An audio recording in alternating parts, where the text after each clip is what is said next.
Leurs potentiels agresseurs n'ont qu'à bien se tenir. Elles sont de plus en plus à vouloir apprendre les rudiments du self-défense. Pour ce faire, plusieurs ateliers du taijutsu, du jujitsu ou encore du lai muay. Cette année, on compte un nouveau participant, le club de boxe thaïlandaise, Team Spirit Fighter. C'est très efficace la thaï parce que c'est plus cardio, plus physique et la thaï c'est vraiment très technique. Je pense qu'elles iront directement au corps à corps. C'est plus les genoux qui vont partir, voire un coup de pied. De l'autre côté de la salle, un atelier de carjacking ou comment se défendre lorsqu'on est dans sa voiture.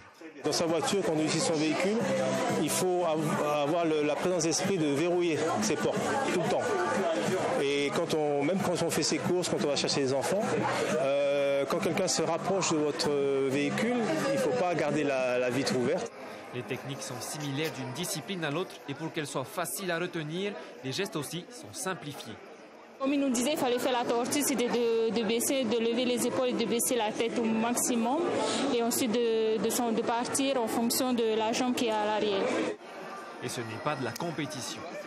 Là, on va dire, c'est plus de la situation réelle. Comment réagir à une situation. Parce que moi, je dis souvent, je suis combattante, mais quand tu te retrouves dans la situation où tu te fais agresser par un grand balèze dans la rue, c'est pas pareil. Le but est d'échapper à l'agresseur sans avoir une réaction disproportionnée. La réponse doit être adaptée à l'agression. Donc, je ne vais pas faire une rotation de nuque ou envoyer un coup sur la tête s'il m'a juste insulté.